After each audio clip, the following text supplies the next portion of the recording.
Where is my coffee? Where is my coffee? Bamboo coffee, of course. Good morning, everyone. Good morning, good evening, and good night. If you're in America, you're very, very sleepy. You're getting more and more sleepy.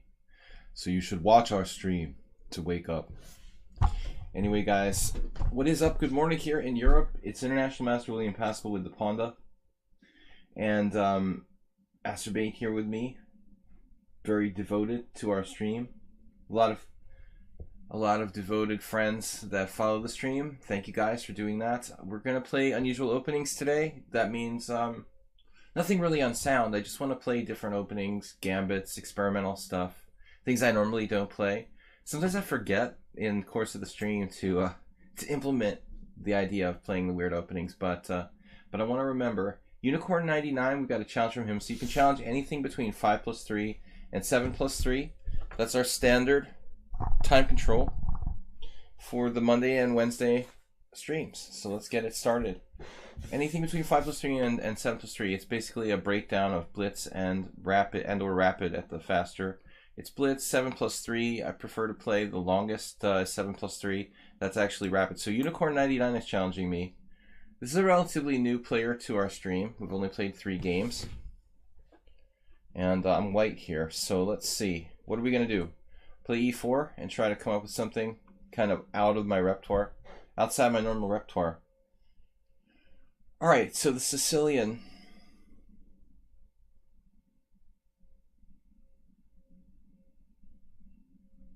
What don't I usually play that's kind of fun? We can always try to play the Mora in honor of currently streaming Mark Esterman. We could attempt to play the Mora with white. So we'll see. Most decent players are fairly well prepared for this. I never play the Mora. I don't really like to respect it too much, but I was struggling to come up with something offbeat that I could throw out there. JCS, what's up? So he throws this d5 at me. This actually transposes to a different opening. I'm not sure if ED is the best. I guess it is almost forced, actually. That would make it the best. Caro Cons. Yeah, you need a spell check on the Caro Cons. It's with a K. The second C is a K. I decided to try the Mora Gambit, which I never play as a Sicilian player. It goes against my nature, but he threw at me d5, but kind of declined. Never in my life have I seen this. So if I take on e6, he takes with the bishop. I take on d4. Black actually gains a slight lead in development. Interesting. Interesting. Sounds like a World of Warcraft character. Okay, I need to play less video games. E takes d5, e5. There is like bishop e5 check. I don't know what that does here. Knight f3, queen takes d5.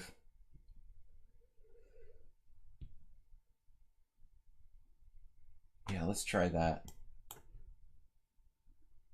Gambit and counter gambit.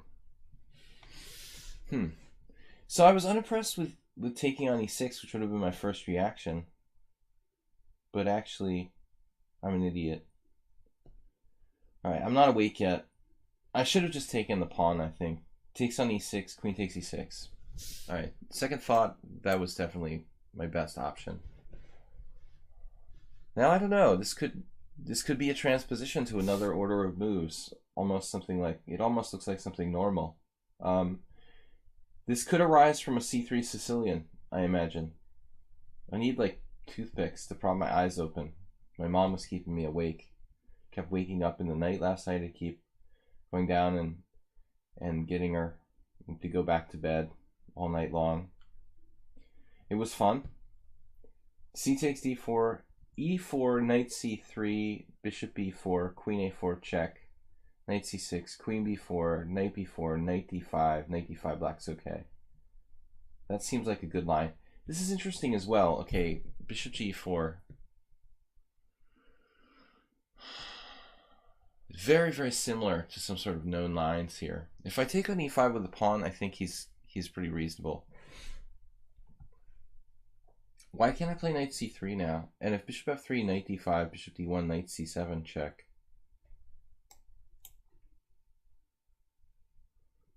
Why not e3 takes e4, said Varsity. Variety, I call him sometimes. He takes d4? I'm not sure. You mean ed4? Oh, for black. Of course. Well,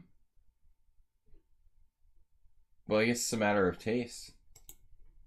I think he falls behind development there. Though my initial... Yeah, actually, that does look like a reasonable option. Probably should just do ed4. And then it's just this kind of boring endgame after queen takes d4. Queen takes d4, knight takes d4, etc. Or queen takes d4, knight f6. It's equal. It's relatively equal. So the queen b4 check line actually looks kind of good now.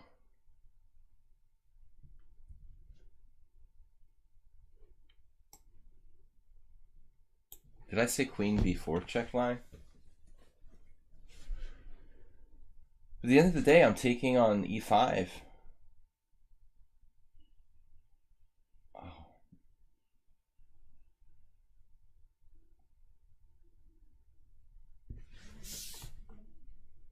Oh, there's a crazy line. No, yeah, there's a crazy line. Queen b4, queen f3. Threatening mate on d1? No, there's no mate. Queen b4, queen f3, queen b7. That's messed up. Queen b4, queen f3, queen b7. Kind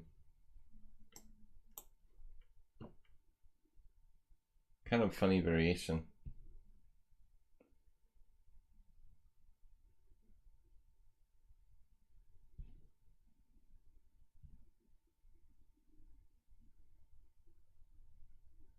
Tactics take a while to get my brain in gear. Usually I'm pretty slow here tactically. This move is just kind of a brain fart. He proposed to take back. All right, we'll give him one take back for the day. That's our take back for the day. No more take backs. I used to have this rule. I would allow one honorary take back every stream. So I don't demand take backs unless I make a mouse slip. Then I still don't demand them, but I would appreciate take backs on obvious mouse slips. Especially if it's an unrated game. It should be automatic.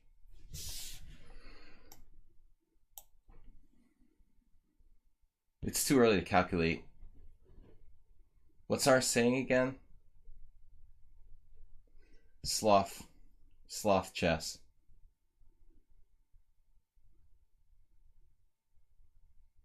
I'm relying on JCS's memory. Too early to remember stuff. Bishop e5 check. That could actually be useful. Throw that in there. Although bishop e5 check, king f8 might create some rook e8 possibilities for black, actually. Probably I'm better off just playing knight takes e5 directly. Being up pawn. A healthy baby pawn. Keep it lazy. Exactly. I'll just keep laughing at my own joke.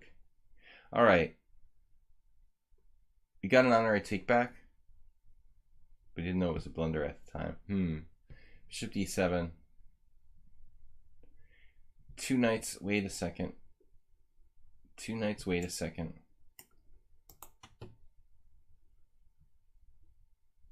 All right. He knew that was coming. He pre-moved king takes d7. You can never go wrong with that pre-move. I love this move, king d6. It tells you something about your opponent. It really does. That says a lot about the opponent when they play king d6. To me, that's a sign like I'm dealing with a sort of experienced player, I would say. Here I feel like I have a need for a hiding place for my king.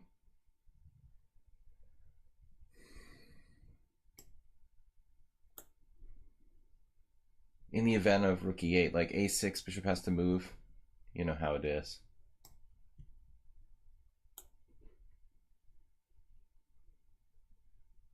But again, King d6 is a move that strikes me as an experienced player who has some endgame technique and appreciates the power of the centralized king. A beginner, likely, a more beginner player with less experience, maybe the same rating, they could even be 1950, will be unlikely to kind of choose that plan. So I like to accumulate information about my opponent. That's always important in any endeavor, competitive endeavor, I guess. The more you know, the younger you get. Right? Isn't that logical? Like, the older I get, the less I know. The more I know, the younger I get. Is that how it works? Like, it would make sense, right? So I just need to know more and I'll feel younger. We're up a clear pawn, but it's isolated and blockaded on the d file. He's got 2 knights against 2 bishops. Little known fact that 2 knights seem to do better against 2 bishops than bishop and knight. Can use the pawns. I'd like to trade 1 set of rooks here to kind of eliminate any sort of threatening ideas. And then we're looking at maybe using the pawns. Ooh, interesting. He took with the pawn. Kind of mix it up. Give himself some f-file stuff. I guess from the purist standpoint, that's a mistake.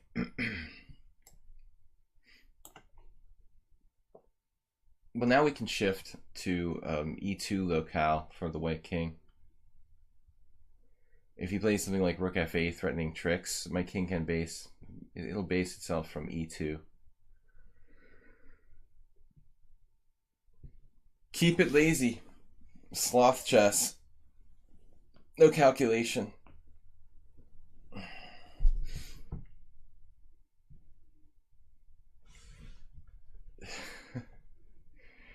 If sloths chose like a world champion to emulate, it would probably be Petrosian.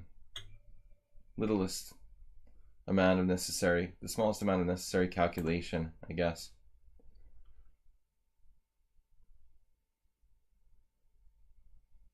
This player is pretty interesting.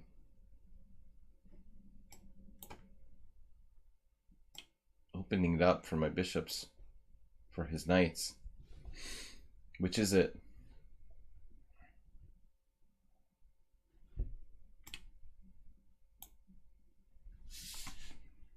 He's so fast too. We don't know anything about this player. They just started showing up one day. Seemed quite quick.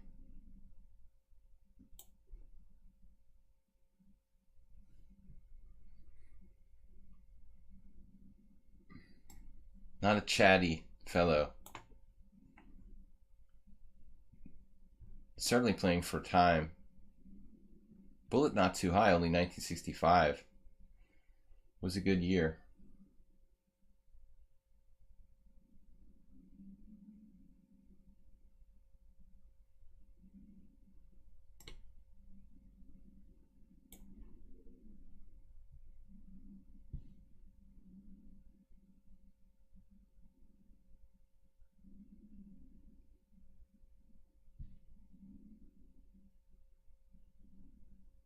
Played about the best you could physically play after being down that pawn. Most active you could possibly play.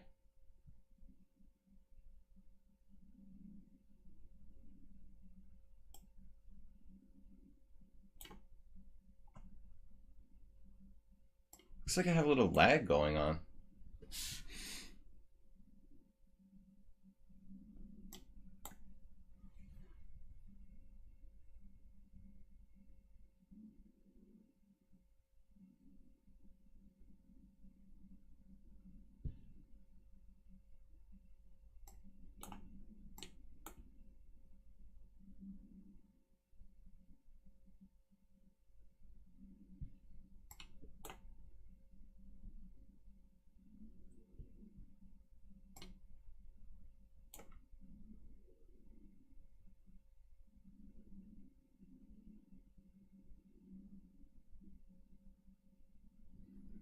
He missed a winning move there.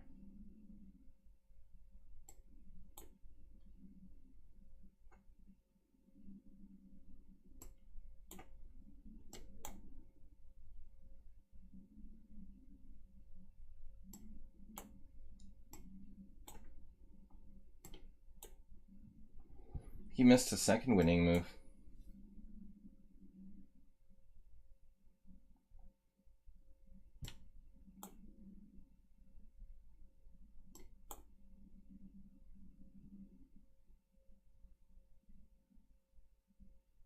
The speed is striking, though.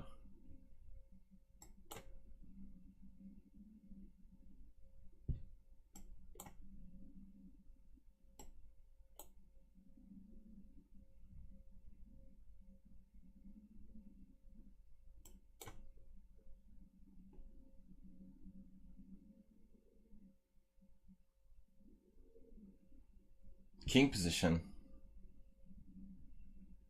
They weren't born yesterday. This particular opponent.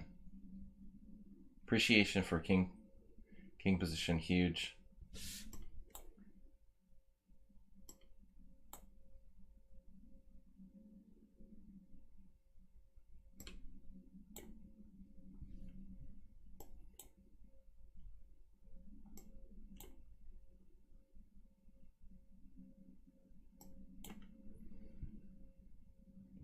I had a couple of nervous moments there.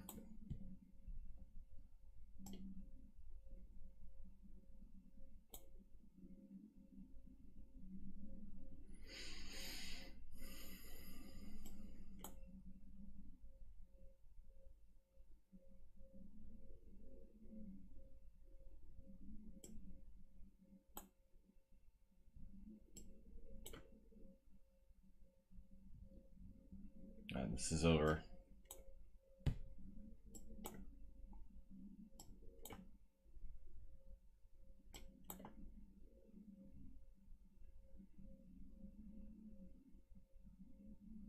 Infinite Flash is hosting for up to 18 viewers.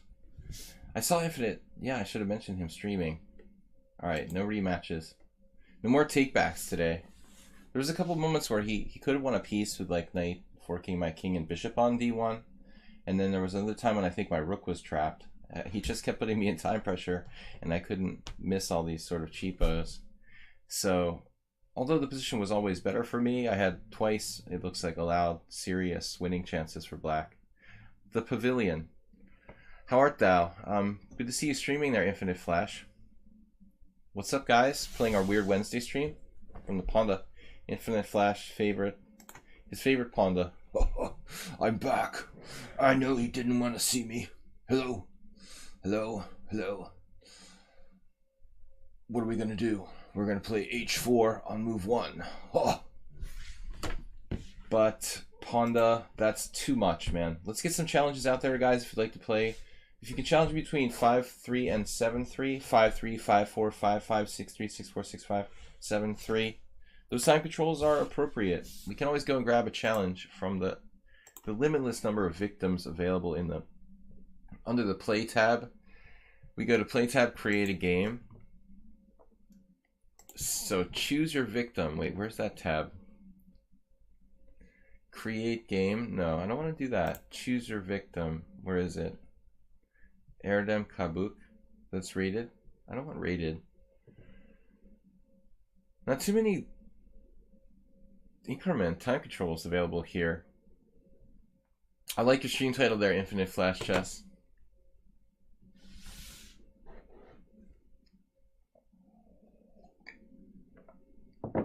Big Tanuki with 5-5. As long as you've got 100 games. Big Tanuki, I'm not going to play this like new account. Get 100 games or close to it, and I'll play you next time. But Destroyer 942 is cool. As long as you have an established number of games, like close to 100 games. I don't want to play people, nothing personal, Big Tanuki, but I get trolled by people who just created a new account. So I've learned my lesson not to play brand new accounts. Destroyer 942, never played before.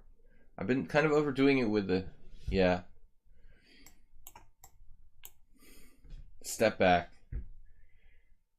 Alright, we played the Sicilian, but now we've got to play something to make it unusual. Shield your eyes. I'm shielding my eyes. Blindfold. G5. Mouse slip variation. F5. No. Knight H6 in the Sicilian. That's just ridiculous. Okay. Alright, let's try something funky. the queen a5, whatever that is. I actually saw this existed. It's just a really strange move. It stops d4 for whatever that's worth. The point of queen a5 is to stop d4. It's actually more useful against the c3 Sicilian. After c5, c3, I think this is a fairly almost reasonable idea. Much more so than here, where it's just really not appropriate. How can we try to make this even remotely valid for black? One of the worst openings I've ever played here, probably. Weird opening stream. Someone played the Grob, and you thought of who? Thought of me? How do we try to validate queen a5 somehow? g5. I keep wanting to play g5. Well, I mean, I guess we could just, yeah, we could just play g6 and try to turn it into a Bocconi variation. After g6, d4, bishop g7, it's a transposition to the Bocconi Hungarian system, similar to the accelerated dragon, a close relative of the accelerated dragon. It must be good. I didn't suggest it, I just said it exists somehow, in some sense. b3. Pork Bocconi. Excellent. Excellent dining.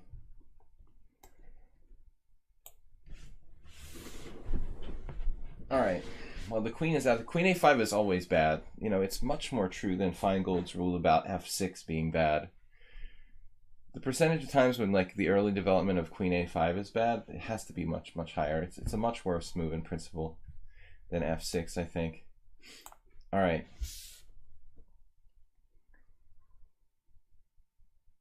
So he chose to negate my bishop on g7. I guess that's reasonable, though I don't think that's the best choice. I think White should probably call my bluff and play, you know, d4 here, going into the Bocconi. The Bocconi Sistema. So if I play e6, do I end up with a lot of dark square weaknesses? Does it matter?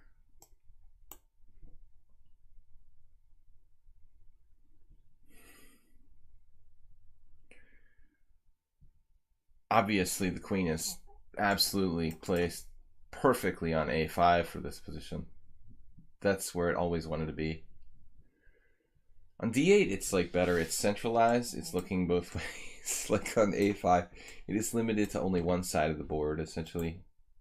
Be better. It would be one of those positions where the engine would probably suggest like putting it back on d8 at some point in the early going here. All right, he may be trying to support knight b5, but the bishop has to be protected. Yeah, that's protected. But I'm not worried about the knight b5 anymore just now. Could initiate a kingside attack with h4. Ponda, any comments? Yeah, make him pay. Make him pay for not playing h4 with white. When you commit yourself to castling early, I think that, you know, that becomes a really important kind of exception to the rule. Beginners are taught not to, you know, not castle and move their rook pawns, but in many cases it's the proper way to react.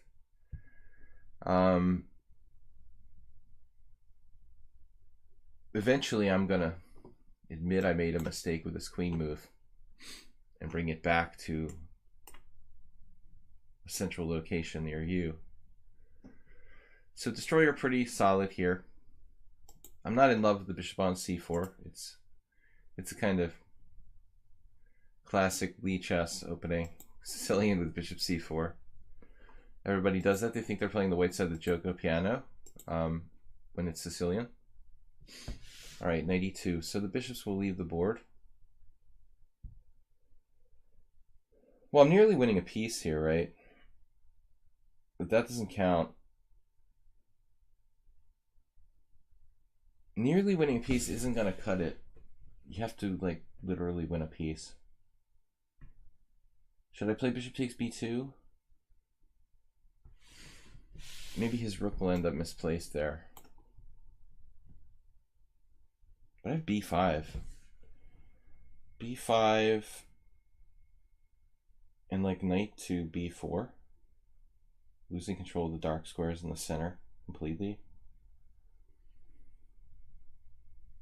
d5, pawn takes pawn, pawn takes pawn, bishop d3 seems not that bad for white as well. I feel like he's threatening to play d4 here.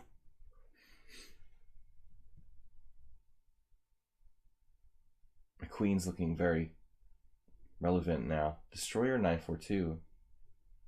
Well, he's got a pretty good bullet rating, 17 plus. What does that tell us? He likes to play fast, likes to win games on time. If your bullet rating's higher than your blitz rating, what does that tell you? Time is a weapon for you.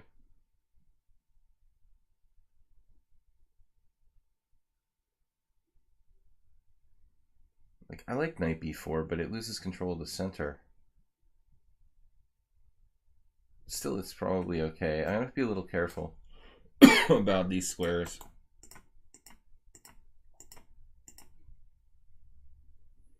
That's why it's important to bring the queen back to c7, most likely. But I can't do that without dropping my pawn on b5 at the moment. Maybe just play like d6 or something.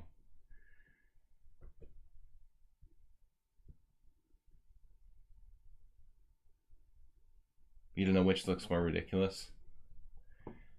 They're both looking fairly ridiculous. Okay, there appears to be no tactics for me. We have to take this.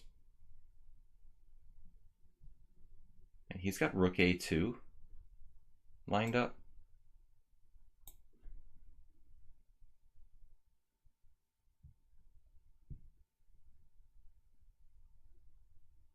He's pretty good for 1544. Say what you want about his rook on b2. But his game is basically reasonable. There must be some strategic holes. Speaking of strategic holes, I mean, maybe these squares are kind of weak. I also have my weaknesses on the dark squares. He didn't find a way to really exploit it, though. I mean, that was why I was suggesting h4 earlier. He could play rook a2 there. Okay, he went with this, but this looks like it loses a pawn. Maybe it doesn't. It doesn't. Okay, the queen went there to support e4. Nice. Nice idea, huh? Wow.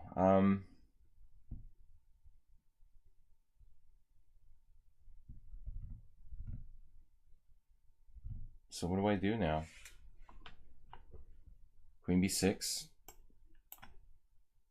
How many tempi have I wasted on this queen? 2 so far. Okay, that's not too bad.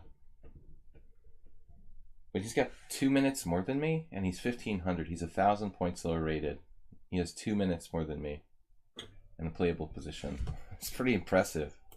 Damn, man. I mean, central double pawns aren't bad.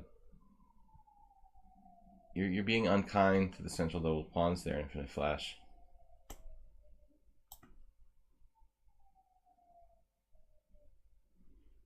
They're better than any old double pawns, for sure. Queen d3, an awkward move, but interesting. Would force me to play something strange, like queen, bishop a6, which I don't want to do. Okay, rook a5, I guess. Queen d3, rook a5.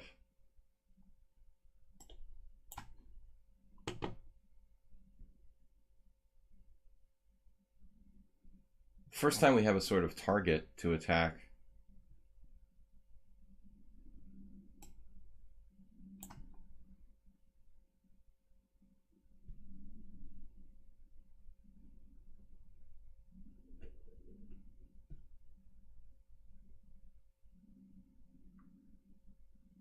It's really hanging on.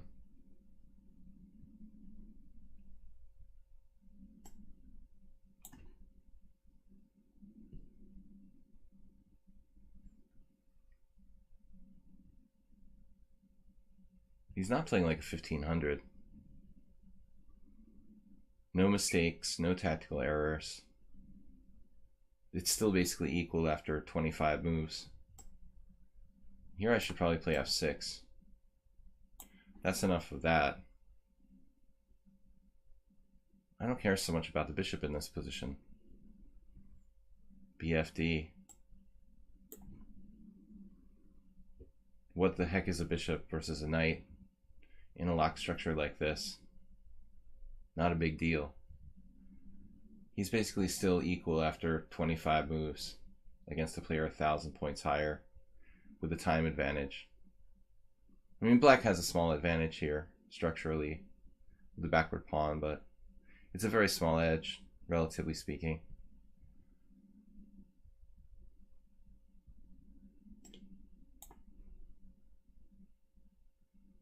Lots of little subtle moves by white too.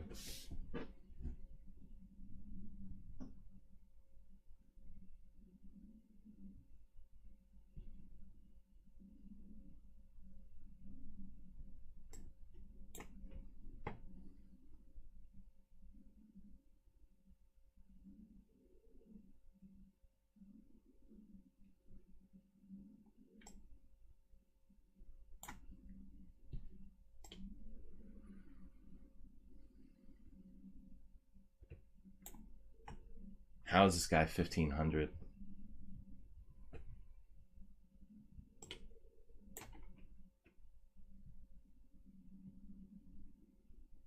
He's more like 1900 at least.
Finally coming undone.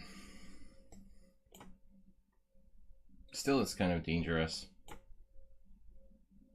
But here we go again. Our favorite endgame.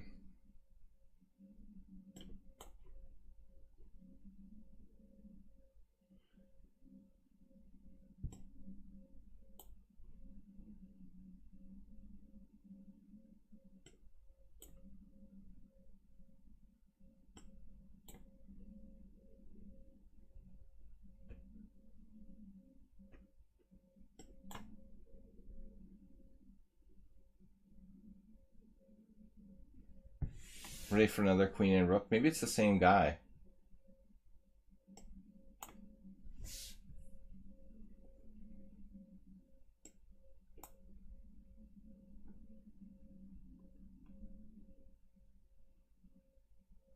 Just your standard 1544 chess player. Right.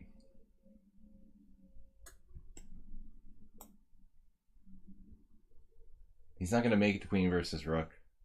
The other guy was very creative to get there. Phew, man. I was like down a pawn. Probably close to lost.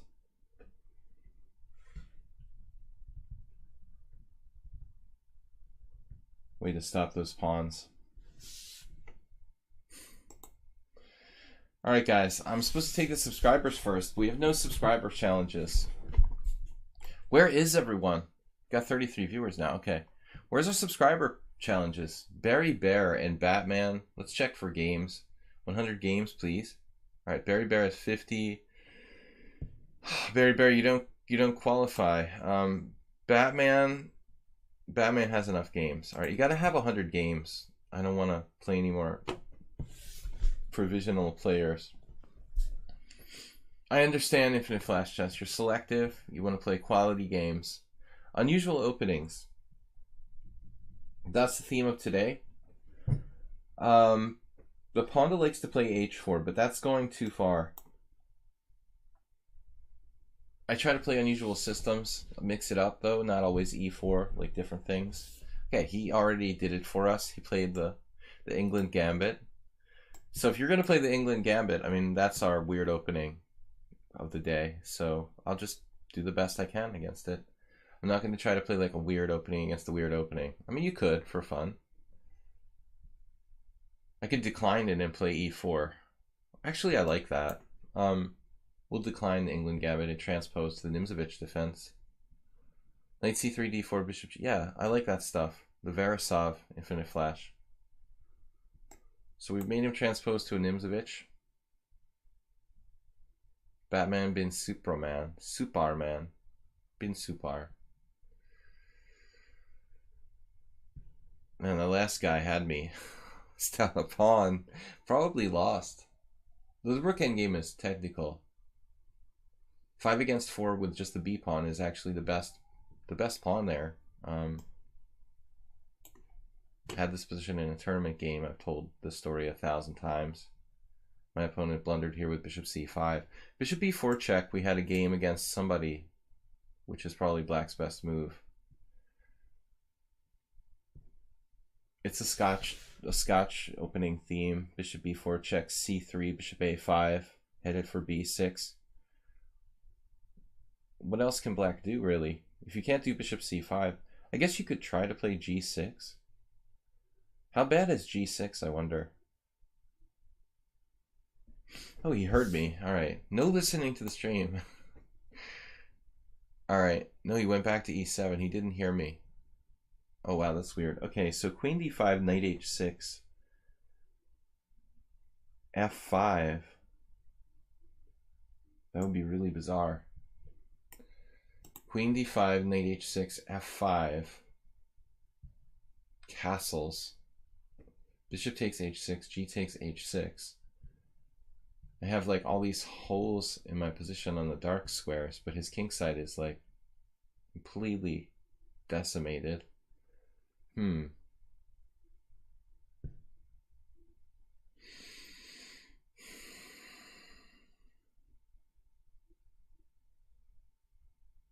What if I didn't play f5? What if I just did like queen d5 and he does knight h6 and I ignored it? You could even play g4 there. That's a mental idea.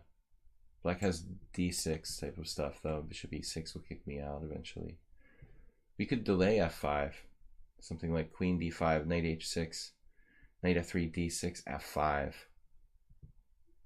We're still going to end up in the same place at the end of the day, more or less. Alright, let's just try this. Seems principled. Soltigo, what? Had this on a stream. Oh yeah, he plays it with black. f4, knight c6, bishop e3. I mean, Right. There are people who even play like knight g6 instead of knight c6. I'm not sure if that's a good idea though. Right, Saltigo does do this stuff, the Nimzovich. It's a good opening for people who don't know a lot of theory and don't want to learn a lot of theory. Another interesting factoid is that I think the Nimzovich, black resigned here, which is bogus, of course. He can play knight h6. It's not that bad for black, actually. Knight h6, if you guys want to see this for a minute, I don't think it's that bad for black. Knight h6, f5. Like, I was going to delay f5 and play knight f3. Let's say castles. Ironically, I don't think this is that bad for black. I mean, I'm not saying it's good for black, but you know, there are certain holes in my position, and I'm not mating him or anything, you know, so he has this ugly looking kingside. The engine is coming up with a +1 evaluation here, more or less. But I thought it might be better for me to delay it. So in other words, just play knight f3 first, and then, well, he could do various things. But if he tries this to play bishop e6, well, then we'll play f5, and then he'll have to castle anyway, and we'll basically get the same thing. I can take on h6 if I want to, and then go about my business. I mean, this piece is really hemmed in, and his kingside's chewed up, but it's still not easy to win by force. Anatoly Karpark. Okay, a lot of new challengers today. So what I wanted to say was, finally, if you look at the opening explorer on Lichess, not surprisingly, the Nimzovich has one of the best statistical results. Although the sample size is much smaller than mainstream openings, I'm not at all surprised, because people just don't know what they're doing with white against e4, knight c6. They just don't bother to prepare for it. Okay, against Karpark, I expect Karpark to be pretty solid. Never mind. So he played the Scandinavian. We'll see what we get here. I mean, we could just play something offbeat right out of the gate, I guess. But there really is only one good move against the Scandinavian. It's funny how limited white is here. Like, literally the only good move is taking on d5. There is no second best, you know, kind of okay variation. I guess knight c3 would be the second best.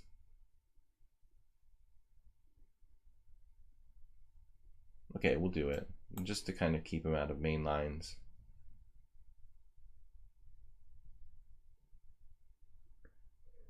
This is now transposing to a Veresov. Not Veresov. Veresov. Not Veresov. Sorry. Dunst opening. People like to call it by different names.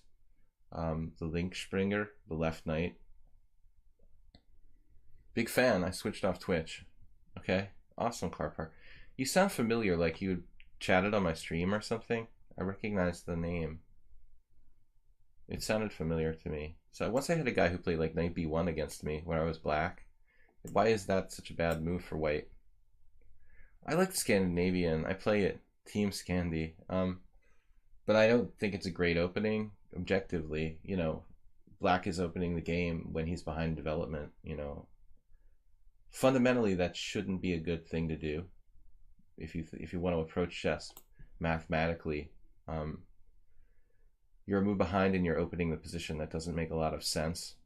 But anyway, it's fun, you know, and it's not that easy for white to get an advantage if black's well prepared. But I do think that taking with the queen is superior to knight f6, because I personally played knight f6 a long time, and it's just kind of bad for black. So you pretty much have to do the John Bartholomew queen takes d5 lines. All right, so knight c6 here. Probably one of the main moves. I think the main move is e5 for black. I guess there's nothing wrong with knight to c6 per se. It has to be a good move. I never played the Dunst.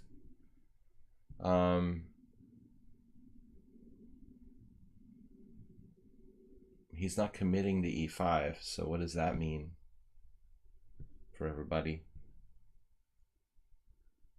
Ubatis. Where is Ubatis? One of our subscribers and friends here. He likes to play the stuff like this, both colors. We have a Nimzovich Dunst theme going on today. Maybe we'll stay with it. I'll have to play Nimzovich too. I hate knight g3. Then it's like h5 is a pawn sack. Probably not a bad pawn sack. Although just like g6 is good too. I guess we can play f4. Turned into a sort of King's Indian, if you will. Our bishop is buried.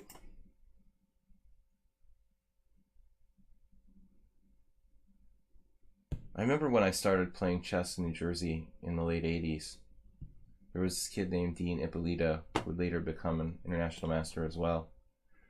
And what's funny about him was that he, as a little kid, as a child prodigy, he always played the dunce opening. It was funny. You never see like child prodigies specialize in the dunce opening with white. F4, E5. The guy later becomes a Catalan player, but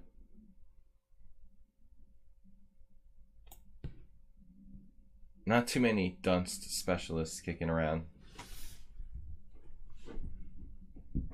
Solid tier 2 opening.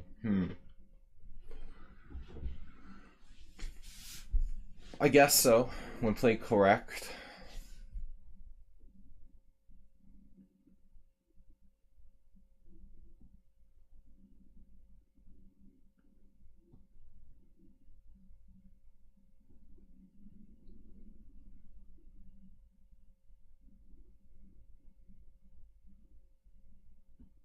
I don't know, this is probably dunce opening book here. He can take on f4, I would think. And knight takes, you know, it's okay, but it's not like I'm developing new pieces or something. Could be crazy lines like e takes f4, knight takes f4, g5. Kind of weakening for black though. Just saying, like it's possible to do ef4, knight f4, g5 when my knights are kind of awkward.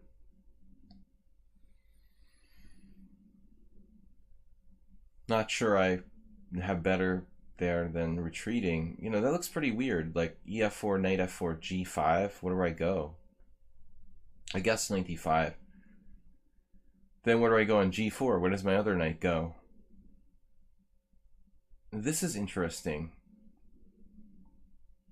This introduces the concept of queen h4.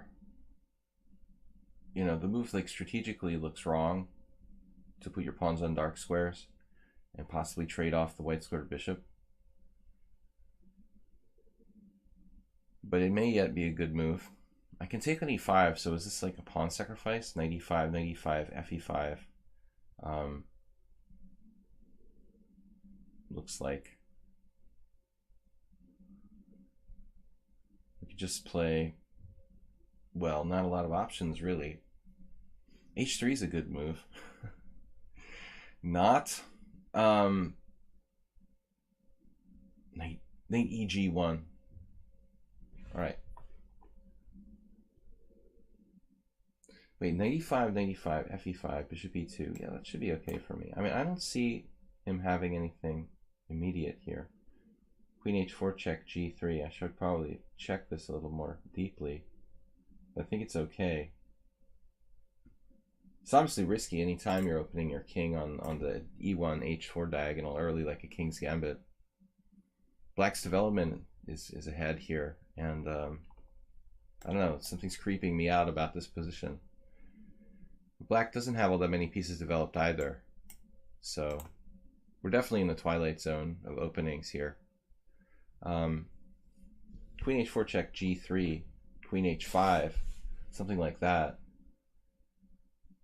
Yet nothing really clear going on. This was like one of the first things I looked at. Clearly I have to take, and then my queen has an open diagonal. You know, this is a pretty important resource here. Queen a4 check. Because I have even knight f4 ideas, but if knight f4, actually the first variation I analyzed was knight f4, queen e4 check, bishop e2, and if queen f4, bishop takes g4, which looks okay for white. But I might have better. This is like Bronstein land. Queen a4 check b5. That could be a problem. Maybe I really have to play knight f4. It's like not a joke.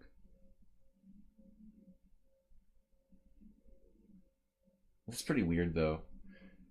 Knight f4, queen e4, bishop e2, just simply bishop e2, knight e2, queen e5, and black has a pretty good position. So I'm not satisfied with that.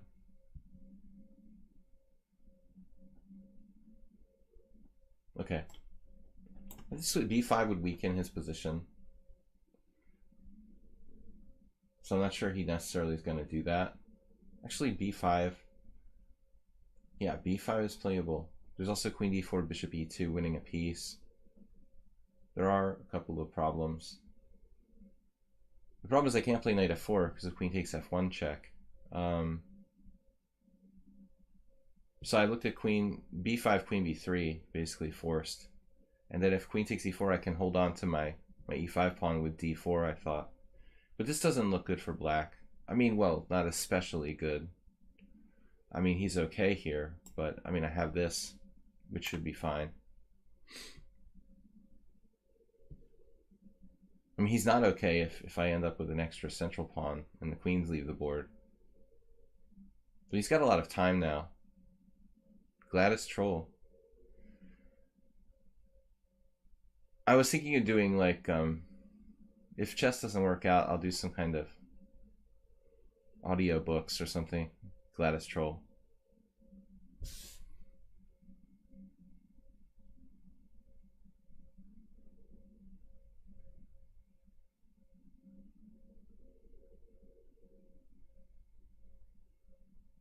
Gladys Troll's a subscriber, I forgot. What's up, man? Poker Commentator's a subscriber too. Alright, guys. Queen c2, a combative move. Oh yes, c5. Now black actually risks falling a little behind in development. Not so much for that theory.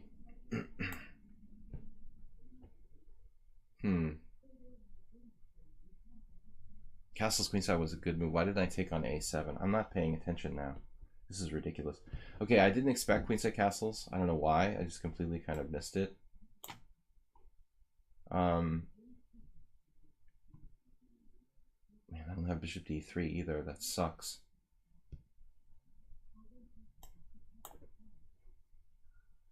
This is just a stupid move. That was a stupid move. He had rook takes. Is he gonna flag me?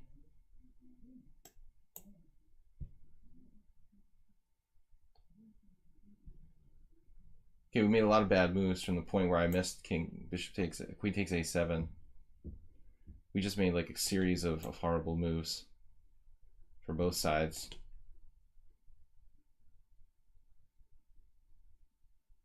What? I think his specialty is like making unexpected moves or something.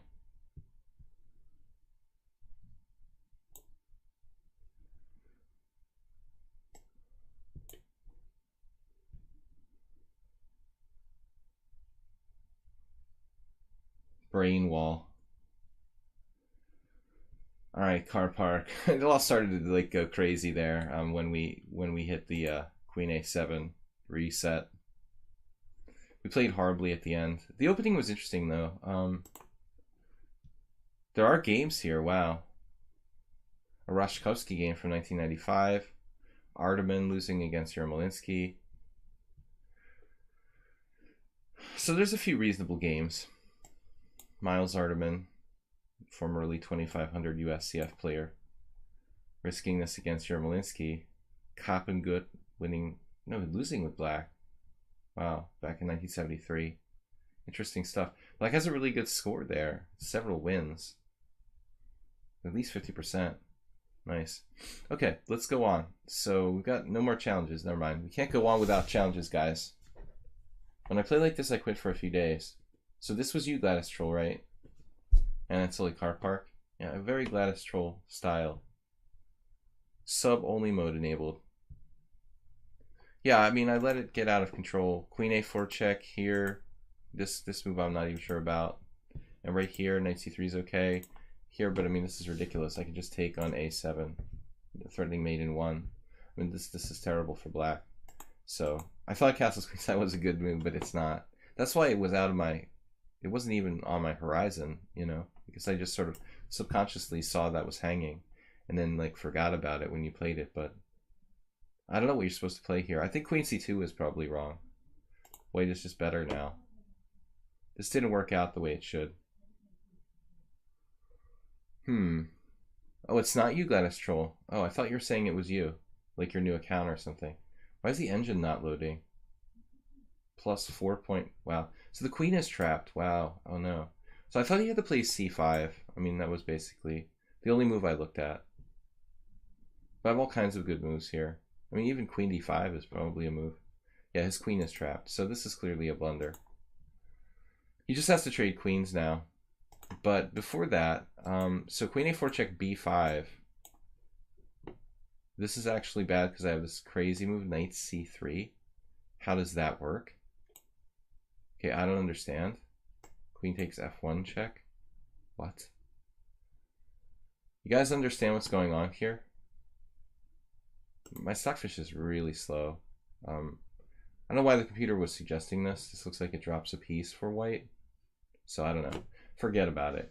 All right, I've got another challenge here from DPK, but that's rated. So if you guys can re-challenge casual, you never move your queen before like move 7. I was just saying earlier, you know, Gladys Troll, before you arrived to watch the stream, I played queen a5 on move 2 in the Sicilian in game 1 of the stream, and I think that really it's a serious problem bringing the queen out prematurely. Stockfish is not sure what it's talking about. All right, so I've got hate mail. That's good. What else do we have here? Challenges. Okay, let's check the time. We've got about an hour left. I'm streaming usually around 2 hours, maybe a little bit more. Slowly as my life gets back together, personal issues. We can start getting the streams a little longer, hopefully, back to the 2.5 hour streams I like to do. But I'm going to do mostly around 2 hour streams. Yeah, anyway, let's get some challenges or grab a victim here, create a game. If I don't get a victim by the time I find a victim, I don't get a volunteer before the time I find a victim. Look at all those just rated games. Look at all those rated games. Let's get some casual games. I definitely have the filter set for both. Yeah. Hard to get a casual game around here, man. Guys, please support the stream. Yesterday we had some generous donations from Clash Kid, Jim, Percy Hepworth, Asterbait. So guys, please do so. Also, I appreciate you subscribing to my stream. I'm going to be streaming 6 days a week. Fresh and awake. Funny, trollish hate, or just insulting. I don't know, I'm just kidding, you know. You have hate mail. It's actually hate mail for Ponda. Ponda has stalkers. There are, you know, stuffed animal stalkers out there. And basically, I have to be careful, okay? I get all of Ponda's mail, it's pretty nasty.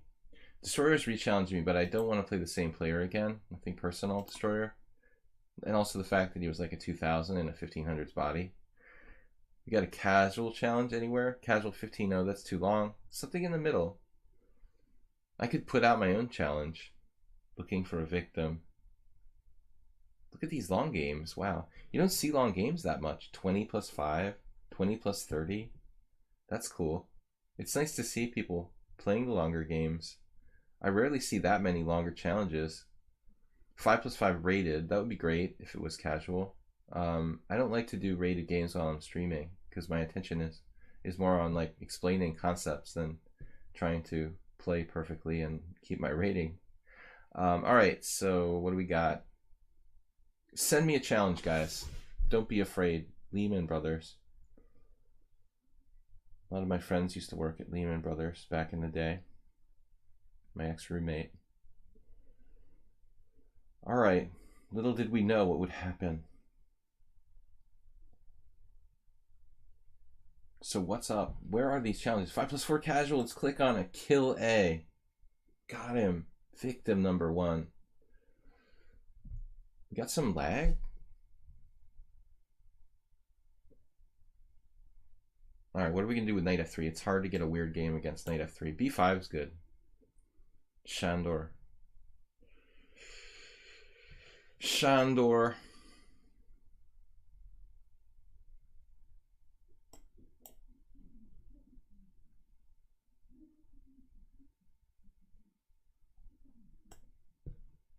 If your name is Shandor and you live in Wyoming, give me a shout out. Okay, e3. So we'll just play a6. Bishop b2. Exciting. Try to create some imbalance in the position. But is it too early to open the game with c5? It's really hard. I like d4. It's really hard to get an active game against knight f3. It's also hard to get the player on kind of uneven ground. d4 is a really good move. I guess I could play queen a5 check, but it doesn't really do anything. Here we go with queen a5 again. Man, this sucks. I have to take on d4.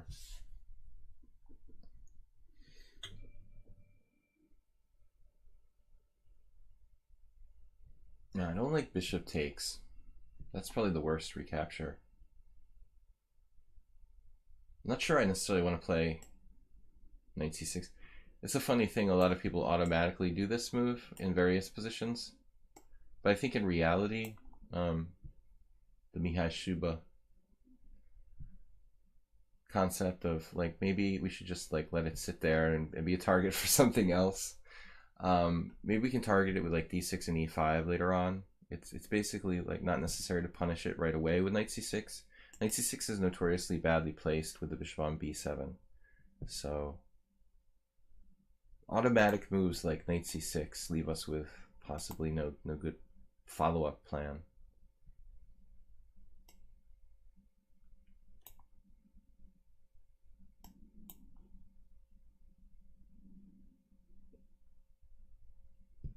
I mean, there's many ways to skin a cat, right? I've never actually skinned a cat, but I assume that's true. Has anyone here skinned a cat before? All right, don't admit it. I don't want to get you in trouble with the Society for Protection of Animals or whatever. Can't do anything with this knight, so I always end up with knight a6. Yeah, I mean, that's the classic Queen's Indian problem. Queen's Indian, Owen defense, like Acerbate plays, this sort of Polish. Though you don't have knight a6 in this St. George Polish, a6 extended fianchetto. That's not an option. Other than bishop takes d4, white played this game really well.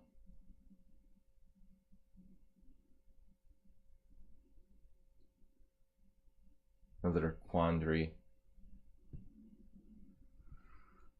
b4 he'll have a3. It's probably better just to trade it off. This move, I don't know about this move. I will regret this. That was my whole plan though, to kind of try to punish bishop d4 by playing e5 in one go. Yeah, I guess this is okay. I'm an eternal pessimist. You skinned the panda? Oh no. Panda is disgusted. He left in protest.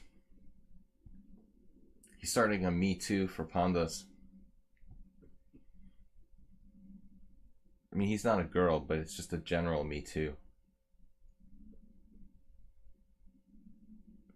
I like, yeah, poker commentator. Spending like 8 years playing online poker. It's not good to be a pessimist, but it does seem necessary at times.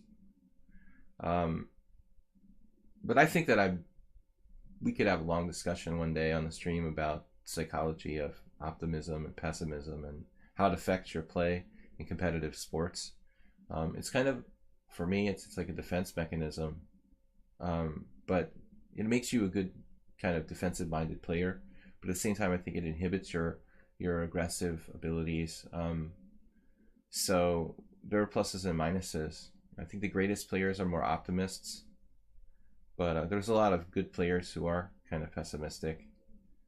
But I think it does hold you back to some degree, and that's dangerous.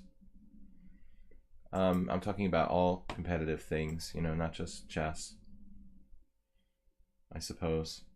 We got the great center, though. This worked out. I mean, this is like a kind of knight h2.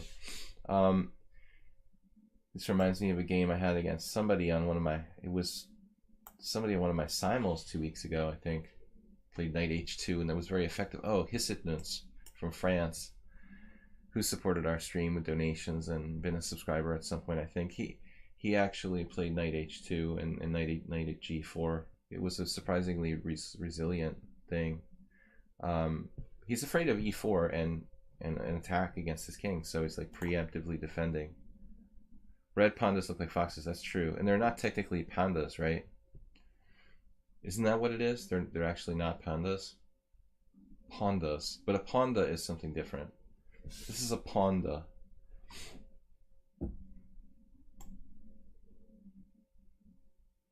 Which rook? You might need the a rook to defend. I'm being a pessimist again. Pessimist plays rook a d8. No, the pessimist plays rook f d8, and the optimist plays rook a d8, I guess. The pessimist is like worried about his a pawn, and the optimist is like, screw it, I don't care about no stinking a pawn. Queen f5 could pop up. Pop up books. Alright. Queen f5 could have problems though. My pawns drip down the board. Queen f5 d4 is a rude awakening for white here.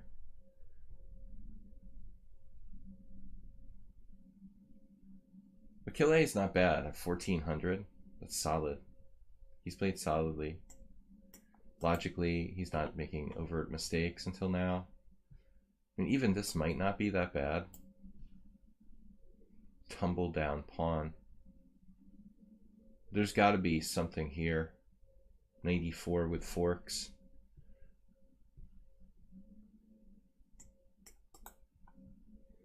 You've always got the sealer sweeper sacrifice. Like he takes on d4 and we just push past with e4. It's like a semi-Tarrasch theme. That's a possibility. Probably the simple approach is good. Some sort of knight e4 and takes.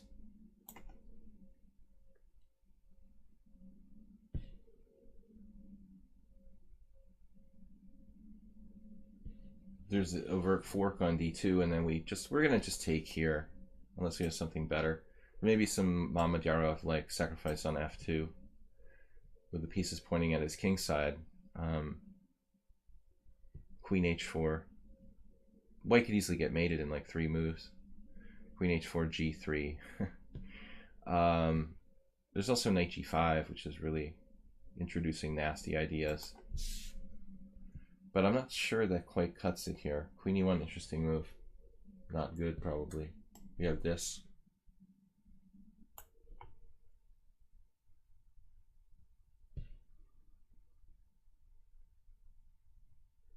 He just resigned. I mean, okay, it's a little premature to resign.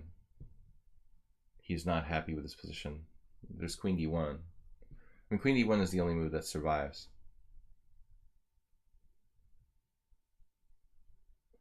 Did I shave? I have my face waxed. No, that's not funny. Okay, kid chase. 5 + 5. Bullet doesn't count. Nope. All right, kid doesn't have enough games. We know Fat President though. He's pretty good.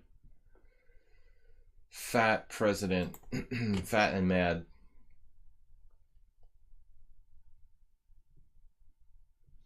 King Oldman, Gary Oldman. I did shave and I looked better for it. It was like self-punishment, the beard.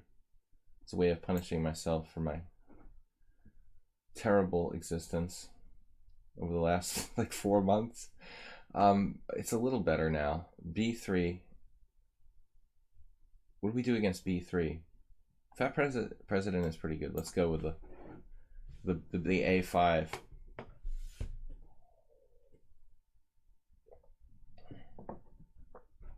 Played C4, interesting.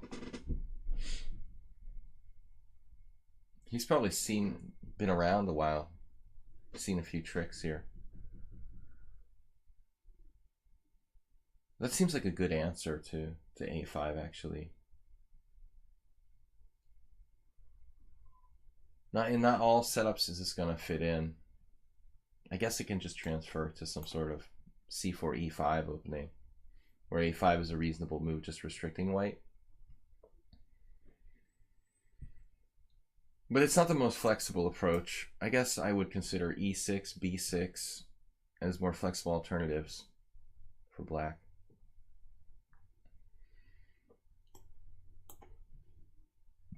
It just looks like a standard English opening where we've thrown in A5 and B3. I'm not really sure that necessarily favors black.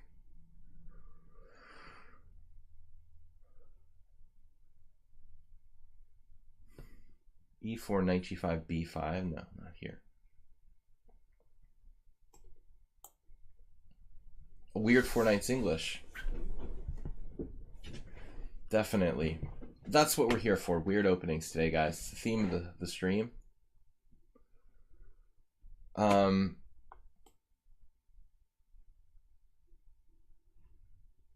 Snoopy emojis. That's cool. Let's see one of those. 31 viewers. Is my stream alright? I'm getting it like kind of hanging on Twitch. Wow, D4. That is a surprise. I didn't think white could do that here. Well, I didn't think he would do that. Doesn't it just like lose to this? What is my phone doing? I'm getting a call. Uh-oh. Hello? Jonapod.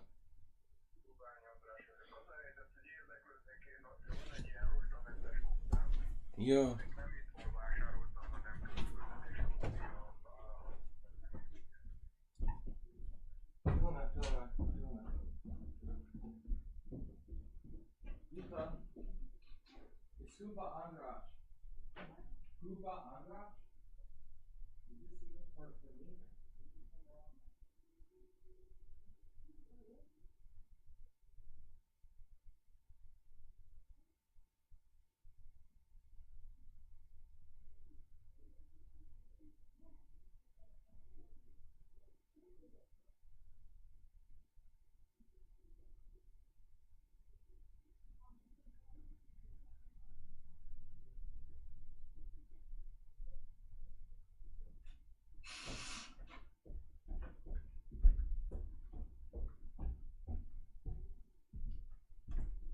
So that was weird. It was like this guy who just like coincidentally had the same name of a friend of my wife's.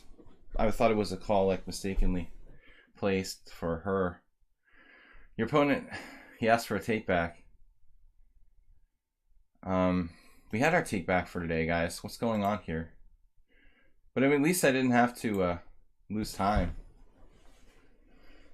Fat President plays what looks like the only move and then asks for a take back.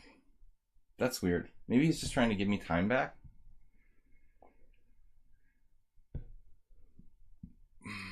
You definitely can sack a pawn.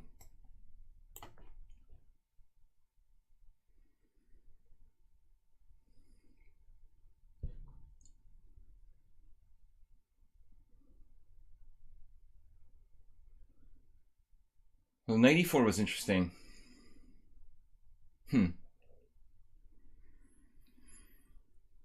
Okay, I lost my concentration, kids. Thanks to Andrash. Whoever the heck he is. Just like a wrong number. I thought it was like a call for us. How he would get my number, I don't know. I never used my Hungarian phone lately. Anyway, it was funny.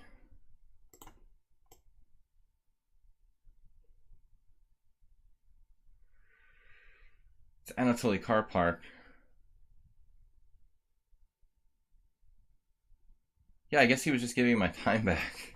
It's a weird way to give my time back. So what are we actually doing here? E3 doesn't seem to do anything. It seems like it should be okay for me, this, though, somehow. Queen E7, hey.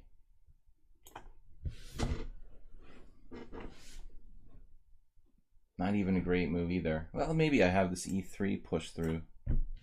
If he tries to play A3 too quick. I guess Queen A7, Queen E7 is real. It's just like my American phone with Amy. I'm getting calls from random people. Well, A3, okay, you can do that. Damn it. Take knight G4, like I'm playing the Budapest Gambit. It's a Budapest. From Budapest.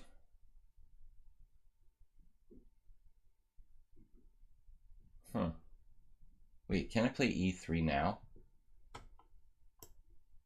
I mean, what happens here after F3, though? That I don't like that. No, it's okay. Hey, this is a nice weird position. IVYM. Welcome to the stream, guys. Thanks, Anatoly Karpark, joining in the chat. Sorry I had to leave the phone call, leave the stream for the phone call. Thought it was something real. It's surprising me on my Hungarian mobile phone that doesn't ring that often. All right, bishop takes C3, E3, and we're in the twilight zone. Make my bishops bad again.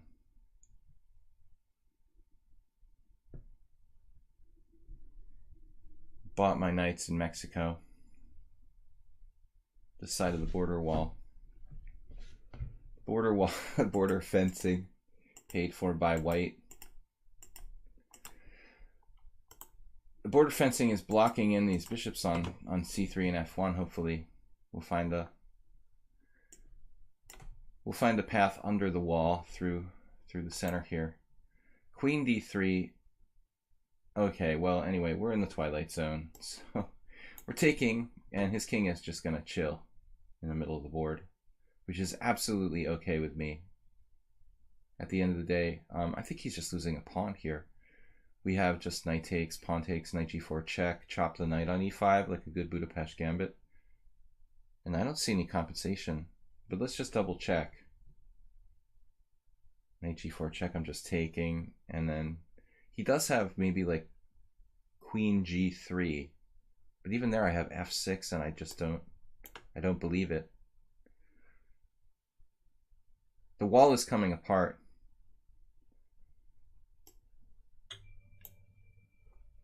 The wall has been torn into pieces. It looks more like the Berlin Wall than the Mexican border wall now. My wall is pretty tight. So a good Budapest for black from Budapest. Queen C5 check. Not quite. Always, look for a better move, right? But there's nothing fancy here. You just have to play simple chess. Fancy play syndrome, another poker concept, often applied to chess. Sometimes you just have to play the simple moves and not, even think about being fancy. So if I play D6, he has C5. Yeah, but I mean, there's a lot of situations where he can get just brutally mated. Man, I have some crazy moves here. Knight takes C4. Triple exclam. Knight takes C4. That's so materialistic. It's ridiculous.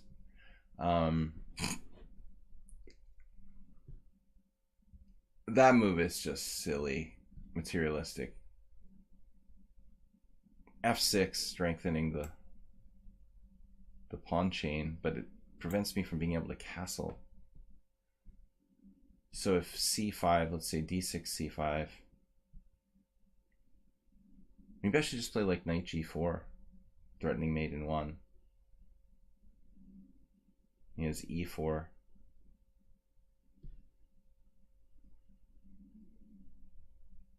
I don't see like a knockout blow, stupidly as his king is placed there.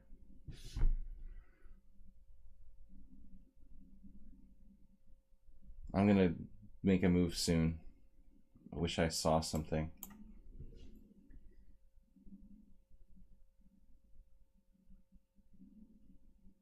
There's also queen b5 check, but I would just c6 there. So c5, knight g4. This is also nice because it would protect my knight in any nasty situations. Okay, go home. I mean, my d-pawn is a backward pawn, but he still has problems with those bishops. Okay, he just took my pawn away. Give it back. Damn it. Hate you.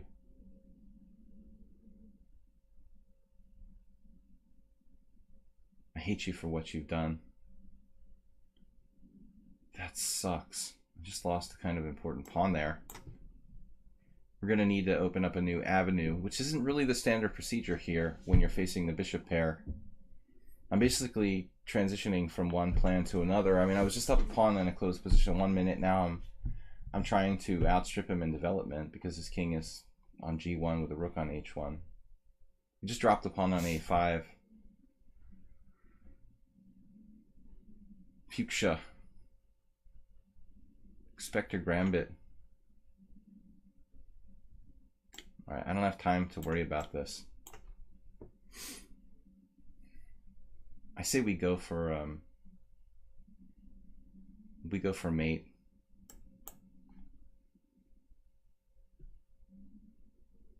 It's a Nimzo Indian. Something like a Nimzo.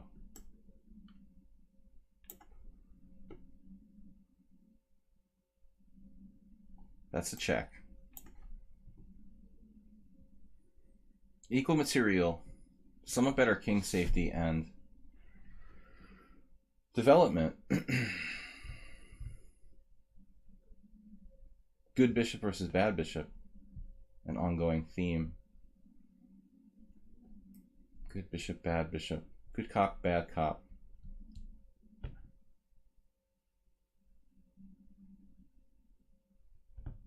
Okay, so what's next? That was a kind of passive move.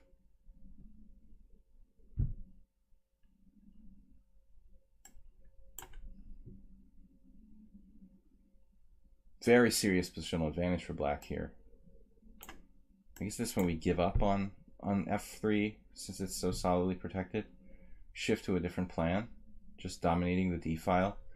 D is for dominate.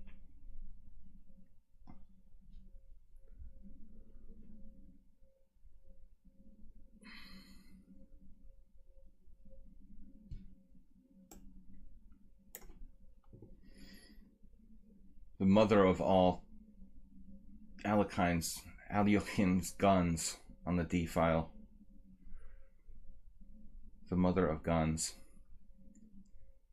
It's a howitzer. Now he can play rook d1. Does that survive?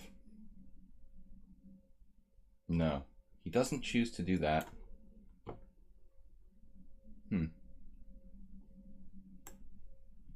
Alright, whatever.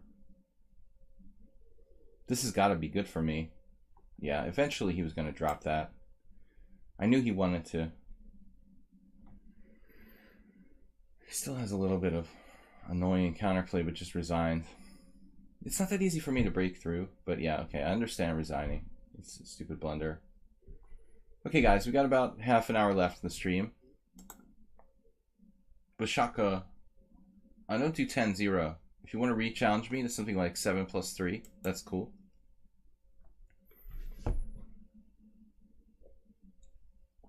What was that opening again? I don't even remember now. It was B3, A5, okay.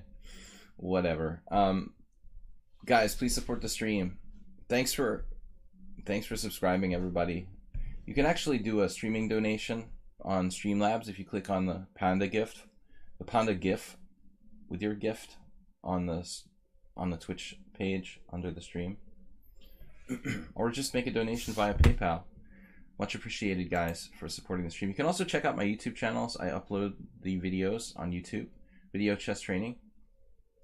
Ludwig AC is from Austria. All right, Ludwig. The page is asking if you want to leave. Yes, I want to leave. Weird Wednesday. Okay, Weird Wednesday stream, guys. Unusual openings. I'm trying to play more unusual lines.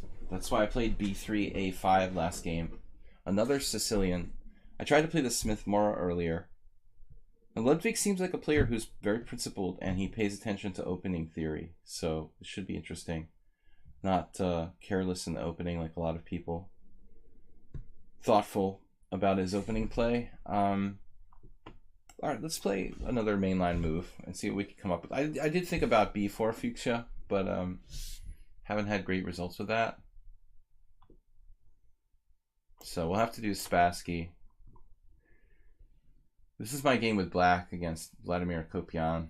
I played knight f6 here, which is a good move. But it's not often played. I basically contributed to opening theory and then like blundered 3 moves later and lost. Long story I've told before on the stream. Alright, this looks really creepy, like a lot of dark square weaknesses for black. In a position I could potentially open up. I mean, I don't see why I couldn't just play d4, essentially turning it back into an open Sicilian here. Where I've played h4, h5. I mean, h4, h5 is a little time consuming. I gotta believe it's still good.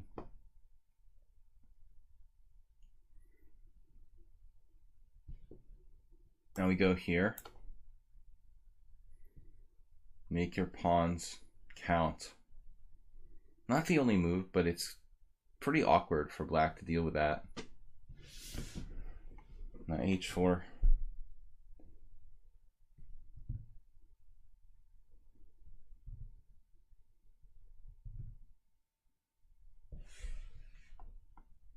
Tempting me into playing e5 on top of it. I mean, black has like no development after e5, bishop e7, but he does lure the pawn forward. We'll essentially be able to attempt to trade it off, I guess. Okay, anyway, I don't know. This might be going too far, but we'll see. Oh, it was going too far. You had bishop takes f6, f6 takes e5, knight e5, queen a5 check.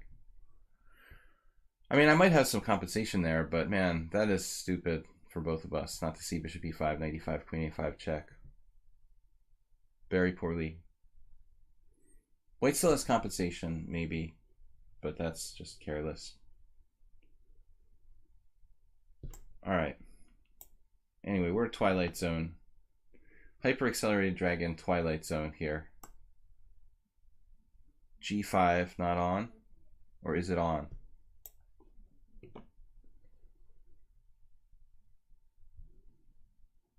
Do you want to play G5? Do you really want to hurt me? Knight takes G5, Queen A5 check. Yeah. King D1. That would be fun. But I'm not sure G5 is a good move. I mean, it really weakens black's king side. This is a much more stabilish in Madiru. Stabilish. D6. Okay, bishop e5, what does that do? Nulla. Absolutely nothing. So I'm focusing on development now. Black is trying to prove the initial position is not too weak. But he does exchange off my central pawn. Make your pawns great again. Yeah, it's more Bernie Sanders than anything else. Good call. Very good. Make your bishops great again is the usual theme that we talk about here. Bishops seem to be the pieces that are most discriminated against.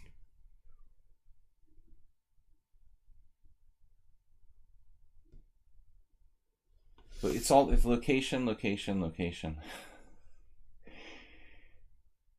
I often compare chess to real estate. Space advantage is like investing in property. You have to maintain it. This is about centralization. So where do I want the queen? I mean, e4. I wanted my knight maybe to hit e4 at some point. So it's difficult to choose a square for the queen.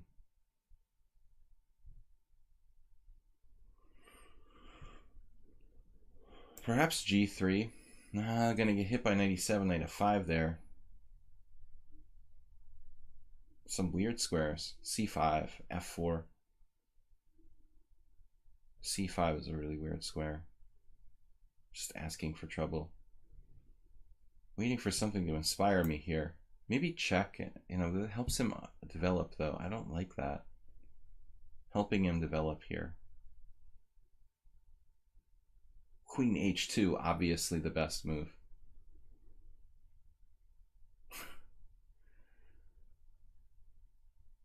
It's not so stupid. Unless it is.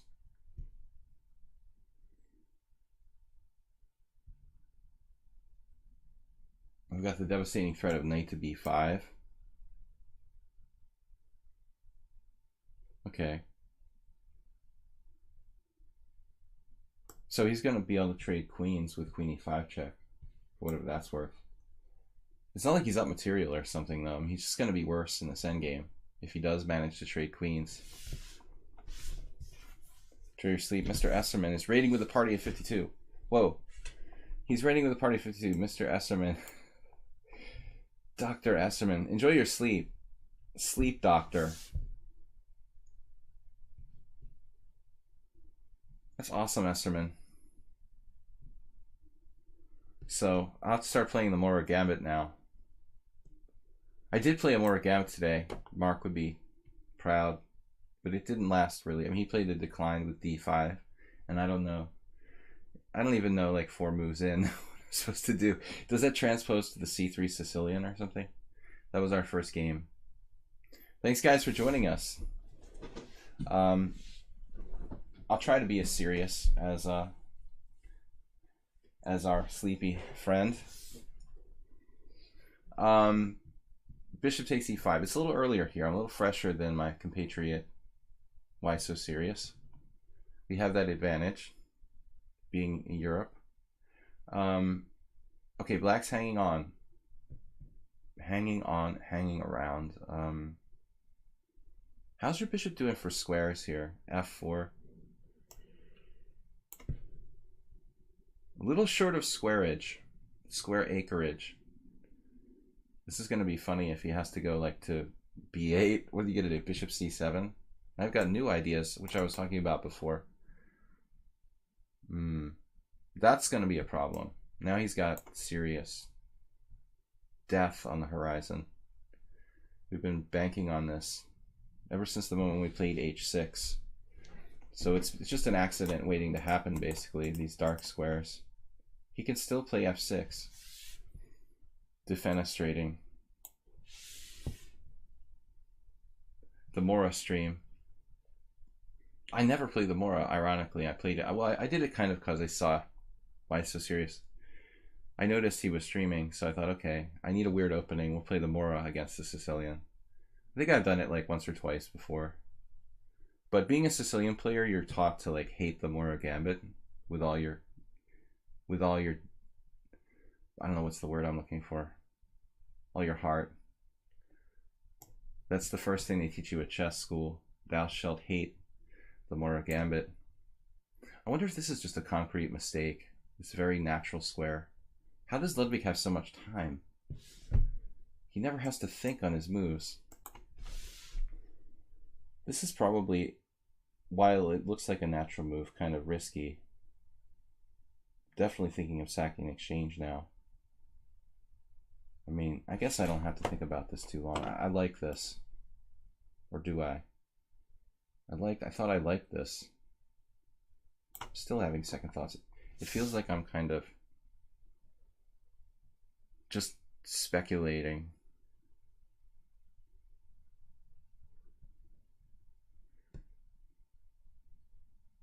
Well, as I talked about the London system, another opening I quote-unquote hate, with an expert, Nicola Sedlak, last year, I think hating an opening is kind of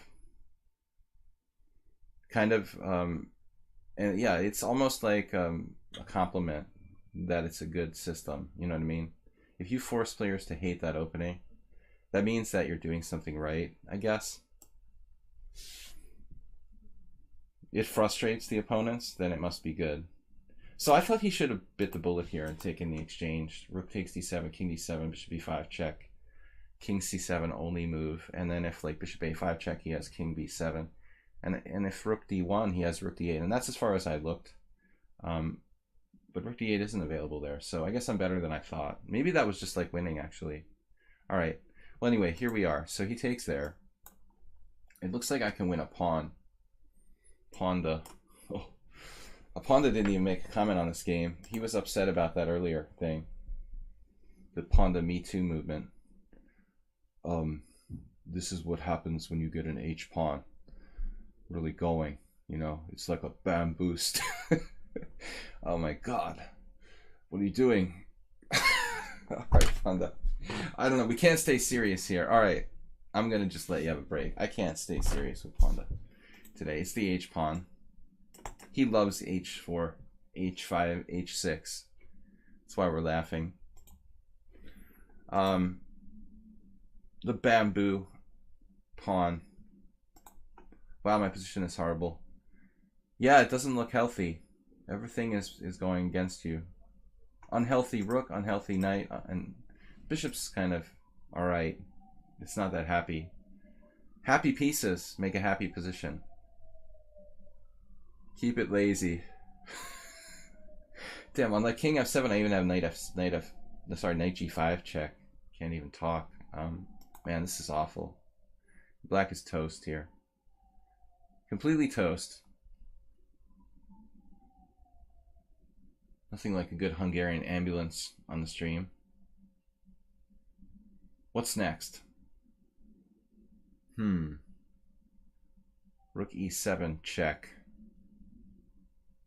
Obviously a5 was against that.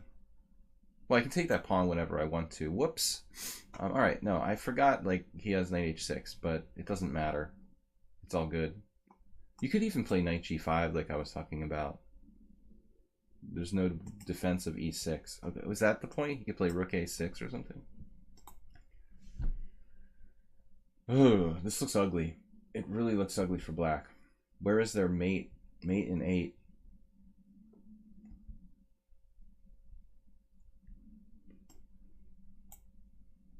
He's paralyzed. I definitely missed something better there. Probably a mate. Why So Serious would have found that. More mate-oriented. Man, this H-pawn could be a future queen. Wasn't that a quote we had yesterday in our tournament? Purdy. All pawns can become future queens or something stupid like that. Thank you for stating the obvious. Not Purdy. I'm sorry, Purdy. It was James Mason or whatever. Sorry for confusing with Mason, that other famous player. Sorry, Purdy. But h7 will end the game, effectively controlling the h8 square with the bishop on e5, creating a future queen. There was a mate, of course. All sorts of mates. I like torturing my opponents, killing them slowly so that I'm tired for the next game. Missing moves like this. Well, it's all over now. King and pawn endgames are my specialty. Like, pawn up, king and pawn endgames are my specialty. Yeah. Now we want to engage in an accurate approach here. That extra tempo, obviously, very, very critical to the winning process. You know what?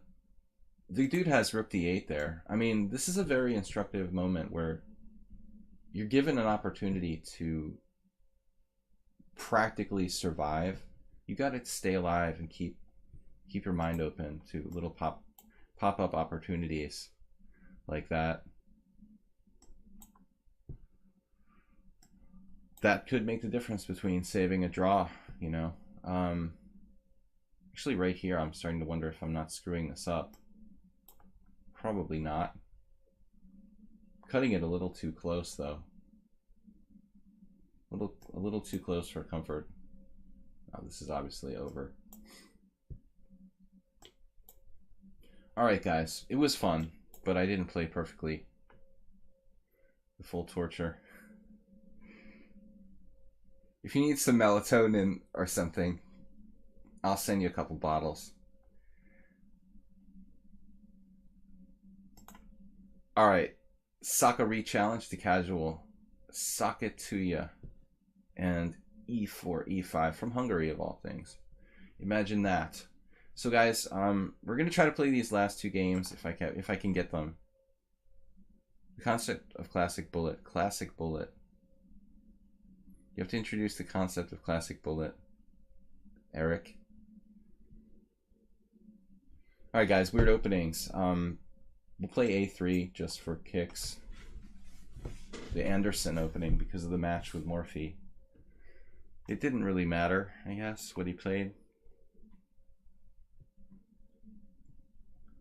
If we like perfect play, we would have stayed at Mark's stream, obviously. Mark taking a break. Later it gets, the more perfect he plays. This is actually not a bad setup for black. I kind of like that. To do g6. b4 looks sort of silly against the King's Indian attack, or, well, King's Indian. Doesn't seem that effective. You could even transpose to a King's Indian, literally. This is an interesting move, too. Sidestepping my ability to play like g3. I'm going to do it anyway. Screw that. I get in g3. So it's a mutual double fianchetto. No way you're up this hour in the USA. Yeah, I'm in Budapest. That's why I was offering you melatonin. I got lots of bottles of melatonin, gummies and stuff. Alright, knight d7. Getting over the jet lag. I better not drop e4, because that's easy to do. Easy to do with that undefended bishop on g2. Yeah, this looks kind of like I've seen this before. Now he's threatening e4. I'm back in Budapest, finally. Hated my life in America. Kind of a passive system for white, honestly. I'm not crazy about these type of lines. But it is weird the way that black did a counter fianchetto on the queen side. I've never played this guy before. Okay, rook b8. Defensive rook. But again, I think this sort of thing is pretty passive. Black usually has that. f5. And it gives black a little bit of an initiative. And I think white has to be really careful not to get rolled. Now here we have a situation. Where I can play for the e6 square. But in the cool light of... the cool of the pool, as Dr. Seuss would say. Horton the elephant. The cool of the pool, he can just he could do like rook f6, and I don't have anything special there. Knight g5, bishop g2, king g2. I mean, I could do knight g5, actually bishop g2, knight e6, queen e8, knight c7. There's a piece that way. Knight e6, queen e8. That's a strong move, actually. So knight g5, bishop g2, knight e6. Knight g5, rook f6. And then I was thinking knight d5, and we've got a bind on e6. Maybe this is good. All right, I sold myself on it. Saka's playing really fast. There was this Russian WGM, Sakatova or something. Okay. The idea of Budapest. Don't know what you're talking about. We don't have Bob here to be a troll, though, so... Budaville. Where is Budaville? So bishop g2, knight e6. That looks good. You got the family fork going on. I mean, even if I just did like bishop g2, knight e6, queen e8, knight g7, I would have a good game. Probably relatively good game with the bishop on b2. Rook f6 looks kind of forced. But actually, you have multiple possibilities. There's also bishop b7, rook b7, queen b3. You could shut me down with c5 though. So that's why. Oh, I was having hallucinations. Oh my god, my whole variation is based on hallucinations. That's always good. The hallucination that my knight was on c3. That's what I was talking about. This knight that could magically... This is like something you do in Blitz in the park or something. This is like the Blitz hustlers in Washington Square Park. The knights just jump from d2 to d5 and stuff like that. No, that's morning in Budapest variation. All right, first of all, I guess we'll do this. And he's casting doubt on my whole concept. There's f4. But f4 has a whole lot of new things that open up if I do f4. I mean, okay, it's clearly playable, but risky in the sense that I slightly weaken my king side. I try to teach people how to think.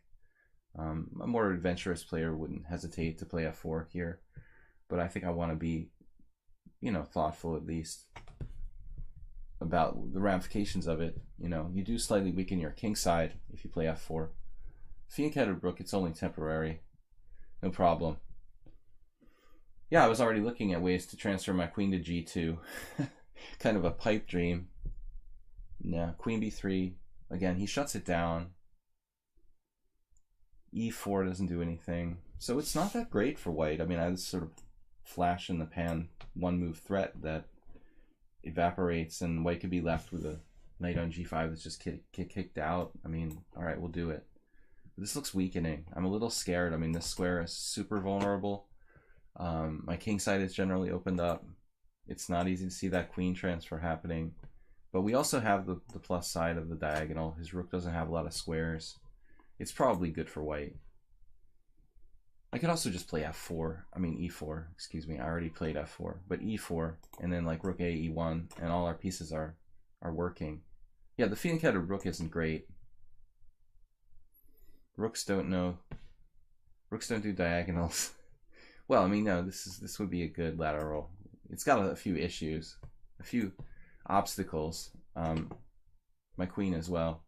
We're always looking lateral. But I like f4. I wonder if you could just take and like sack the exchange or something. Probably not great for black. Steam Express, I want to speak English like you, but impossible. Yeah, I told earlier, there was a guy, an international master from Hungary, Valer Kruti. We had like one of the strongest streets in Budapest at one point. We had like 3 IMs on the same street within a block or two of each other. And he moved away, unfortunately, but he's funny because he learned English by watching TV. And so he's got this like thing for Western shows and like old cowboy movies. So basically you got this Hungarian guy who, like this middle-aged Hungarian guy who's like talking like John Wayne or something. It's really funny. Self-taught cowboy English. It's so funny that he actually teaches English now to people. I think as well as chess. All right. This is more pressure on e5, but I've got a problem here with f4 now. There was a thought about knight h3. So much for e4. This is still a tough game. If I take on e5 and then play e4, he takes with the knight maybe.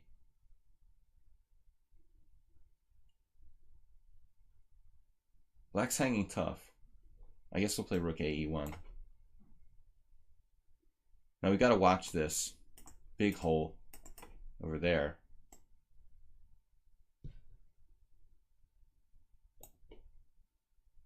Fianchetted queen is somewhat better than a fianchetted rook. He's looking for knight g4. It's more like a closed Sicilian this game. Yeah, that's a big issue. Definitely need to be careful with that.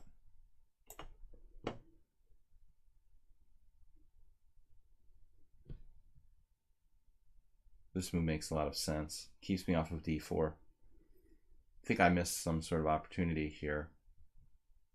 Maybe last move. I'm not sure.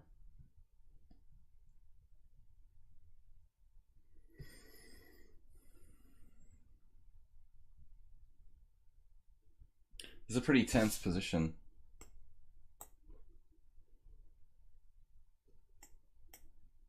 I don't really have any grand scheme here. It looks like black's okay, despite the weird rooks.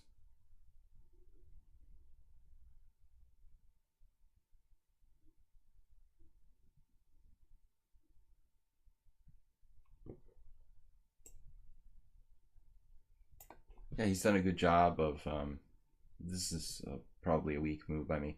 A good job of just kind of connecting his pieces, getting that rook in the game, as we were talking about earlier. Just want to make sure I don't drop something.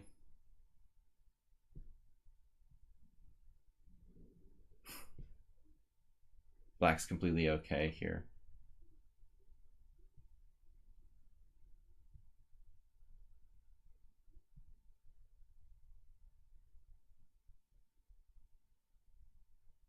I'm afraid to play e4 because my f-pawn becomes so weak. I kind of run out of ideas now.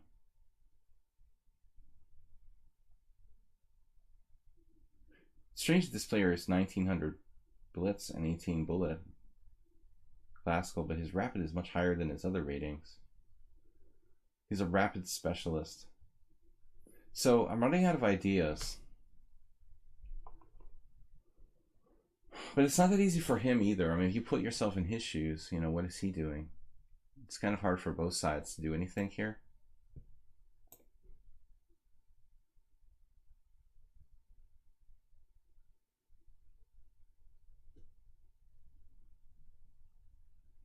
I mean, maybe king h2 is a good, useful place to go without dropping a bishop. Maybe I should play queen b3, actually. Oh, he's got another tactic. Oh my god. Wow. He's got everything figured out.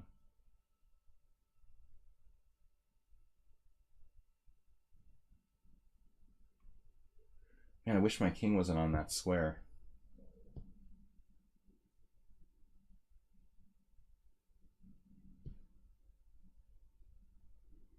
Knight f4 is not a threat.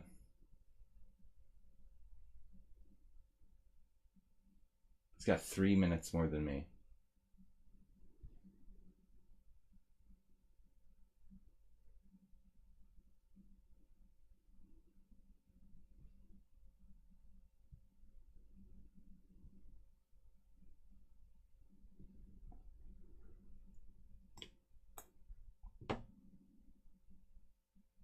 Knight f4 is not a threat. Till it is. Which it is now. It basically just wins. Well, I'm just like dropping a rook. Yeah, I'm just lost.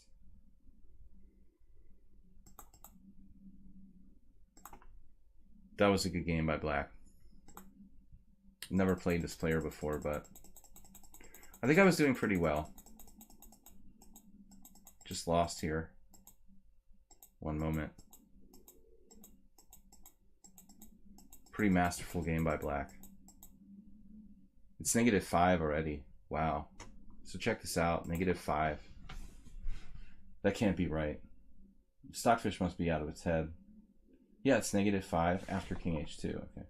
So pre-king h2, it's only -2. Yeah, the best move I had, no good move. The best move I have is h4. My whole position is busted. Black had 0, 0, 0, 7.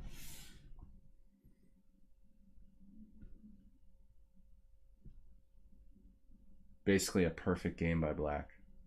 0, 0, 0, 8. Interesting. All right, let's shut that engine down because it slows down the stream. Okay, guys, last game. I'm going to take this challenge against our Hungarian friend. E4, E5, knight F6. Hussar F hot. Énage A8, Hussar F hot. See ya. Got wasted by that guy with the 8 center pawn loss. I didn't really see it coming. You know, the opening looked kind of rope-a-dope, allowing rook b7 and knight g5 and everything. I thought, okay, black's not playing perfectly, but it's possible he played perfectly.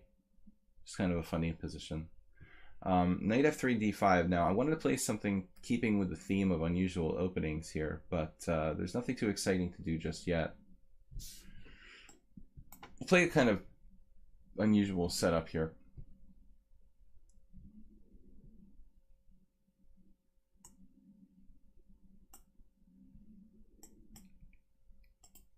I think my position was all right in the previous game, but it went downhill very quickly, very subtly.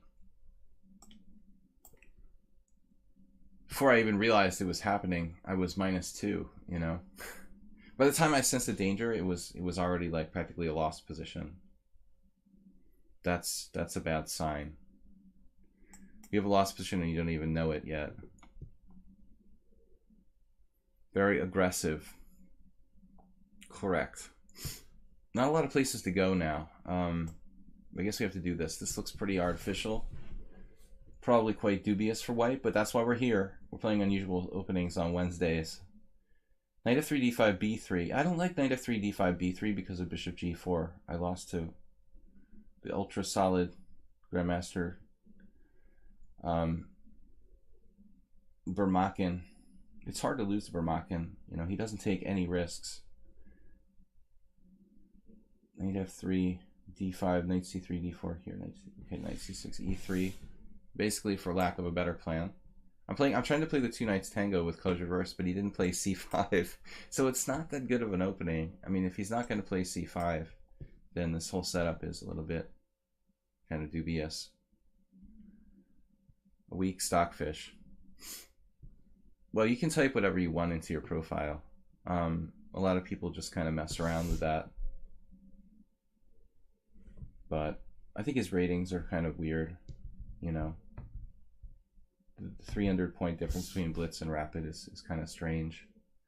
I wouldn't want to play rated games with someone with that big of a rating difference. Basically, when I look for opponents online, if I'm going to play rated games, I would definitely never accept a rated match with someone with big difference between their ratings. You know, maximum of 200 points. You want to see a variance of, there's no reason to be like 2100 in rapid and like 1700 in blitz. I mean, the difference between the type controls is very small, so it doesn't make sense if there's like that big of a difference between their ratings. The chess trap, good name though. The chess chap just subscribed with Twitch Prime. Awesome. We got a Prime sub.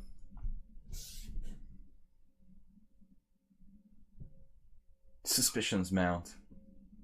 Basically, I'm playing hyper modern chess here. The knight is never well placed on g3 in almost any opening. We'll hope that it gets back into the game somehow, effectively. There will be variances in your ratings, you know, if you're old and you're slow. I mean, obviously your blitz rating is going to be lower than your normal rating, you know. But I mean, it shouldn't be like, you know, even an 80-year-old master isn't going to be like 1600 in blitz. I mean, you're still going to be over 2000 or something. So you should almost never see that big of a variance of a 400 points or something. That's often also people play like, you know, I joke about like the little brother effect. Basically, people like to share accounts, and sometimes you'll see people who like let their little brother use their bullet rating, and then they play the rapid games or something like that. So you never know. Sad Panda. Sad Panda. We lost. Sad. I'm sad. Can't believe it. Dejected. Dejected Panda. But I mean, if I lose and my opponent played perfectly, I guess you don't have anything to feel too bad about. No, that queen is getting kind of funky. But c4, I mean, it's a tempting move. Is it good for me, objectively, though, to play c4? This is a weird position. That's what we're aiming for. Weird Wednesday, unusual openings. I mean, he should be playing e5 at some point. If I play d4, it doesn't really contribute to my development. What should I do here? c4, d4. c4, queen d6. It's like a really demented Latvian gambit. Or not Latvian, Schliemann, or Lopez. In some weird, twisted way, it's a Schliemann or Lopez. Except black hasn't played e5 and I haven't played e4. Other than that, it's totally like a Schliemann or a Yanish variation. So queen d6 here looks best. d4.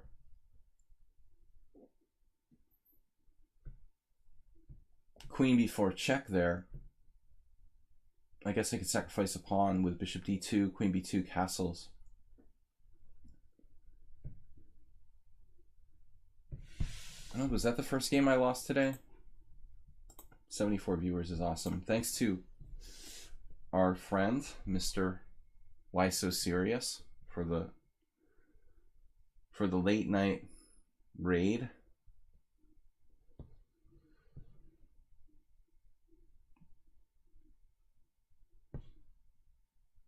A lot of people get paranoid about people cheating, and I did it a lot of times as well. But at some point, you can't let it like poison your approach completely. You gotta let it just go. It's not like we're playing for money or something. But I don't want to condone it, you know, ever. It's definitely a possibility. A lot of people use it as an excuse. Every game they lose, their opponent was cheating. I mean, we all get like that at some point. But it's a constant distraction and discussion. I don't want to focus on it too much. It's a possibility. I would report people you suspect. All right, guys, tomorrow night is our subscriber stream. So basically what I do is I take 10 to 12 games from the subscribers. They submit them here on Lead Chess to my account, Sparkle Horse. And it'll be 6:30 tomorrow night, so that's Thursday night, European time, 6:30 p.m. Ponda and I will go over selections of 10 to 12 games from the subscribers. Grayland says, how do I challenge you on Lead Chess? I'm bad, though. Well, I've got to leave, so save it for Friday. Friday morning, I'll be taking challenges again, if you can be here. Mondays, Fridays, and Wednesdays, I have Blitz Rapid office hours on the stream from basically 10 to 12, 12:30-ish. All right, so here I was thinking c5. I had this in-between move. That's why I was analyzing queen b4 check. So I go c5. I don't want to give up my bishop here necessarily. I mean, I could play bishop takes c6, bishop c6, knight e5. But I think I like this better, honestly.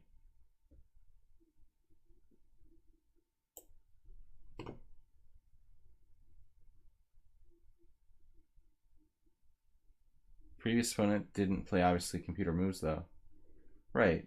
No, I mean, I didn't think, you know, at no point did I suspect he was a computer really during the game. Like, you get that with some players, where it's like, yeah, this has got to be a computer. They're playing combinations and stuff. In the old days, it was very easy to tell, you know, who was using computers and who wasn't. But it's not so clear anymore. I mean, more and more chess engines are basically, like, playing extremely well positionally. So e4, e5, Husarov Hawk just lost his queen. Well, he didn't lose his queen, he lost the knight, though, at least, it looks like. Got it trapped. That is unfortunate for him, because, well, the last move is, let's see, c5, he has to go queen e6. And that's awkward, but it's not so bad for black. Queen e6, bishop c4, knight d5. I didn't feel like I was winning here. It's pretty weird. Queen e6, knight g5, queen g8, only move. But I still don't see anything clear for white. Maybe I have something there, like queen e6, knight g5, queen g8, bishop c4. Obviously e6, knight takes f5. But again, he has queen e6, knight g5, queen g8, bishop c4, knight d5, which seems to hold everything. I mean, I'm better, no doubt. Like e4, fe4, queen e4. Black's almost lost there. Maybe he's lost, but it's not that simple to find the sequence. But more interesting was maybe queen before check, as I said. Definitely a6 is a bad move though, and we should really point our fingers at this move and say that that move is bad. And again, I think he should have played e5 at an earlier date. Maybe whenever he could have played it, like here. Queen d5. Okay, what was my next move? c4. He didn't have time. It's not that easy. Queen d5. He doesn't have time. I play queen e2. Okay, so this is the moment where he can consider it. I guess he has to do it here, right now, instead of bishop d7, e5, get it in while he can get it. Now he sacked a piece, but he's just down a piece. There's no compensation of any kind, and he's totally... Actually, I'm just about trapping the queen anyway. It's horrible for black.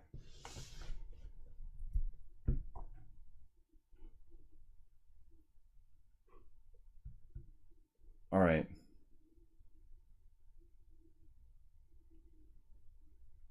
Bishop f7 check. Yeah, I don't want him to castle. I mean, knight e5 is a little more simplistic. I didn't see how to trap his queen directly, but probably I could. Did I have something simple like knight e5, queen a4, b3? Still not trapped. He's gonna sack the queen. He has only a piece for the queen. That's it, guys, for today. I'm gonna be back tomorrow with a subscriber stream, and then Sunday I do a simul. Saturday's off. Friday I have blitz, open challenges. If you guys didn't get to play, I'll play on Friday with all the challengers I can muster. You can check out the replay on YouTube, Video Chess Training on YouTube. Please subscribe. And he's gonna castle finally. He's still alive. It's not over till it's over. He couldn't castle because I went bishop f7 check. There was a funny instance of someone making an illegal move at actually, in fact, a Hungarian tournament 2 years ago in Zalakaros. Somebody illegally castled, and the DGT board like didn't want to accept the move, but the opponent like allowed it or whatever. Then there was this huge scandal about it. But if you allow an illegal move, it stands. That's basically the rule. I just sacrificed a rook back. This may be a little bit too much. He can escape here if I start checking him. So that's kind of messed up. He's actually still alive for the time being. Too much material though.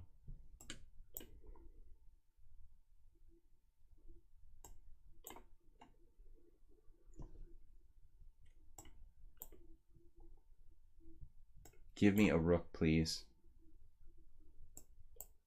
It's not exactly a rook, but it's close. Yeah, it's over. Okay, Köszönöm szépen. From our Hungarian opponent, we had a donation of queen there, so that was too much for him to handle. I will see you guys on, let's see, Thursday, subscriber stream, Friday Blitz, and Sunday we're going to be doing a simul. That's what I was trying to say earlier. Simul on Sunday, be there. Okay, guys, from the Panda, hello. We'll see you guys on Sunday. And tomorrow is subscriber stream, Friday Blitz. Tomorrow, guys, 6:30 p.m. in the evening, we're doing 10 to 12 games analysis with subscribers. If you submit those games, I'll send a message to you guys. Take care, everybody. Thanks for joining me. Sziasztok. Hello. Bye-bye, guys.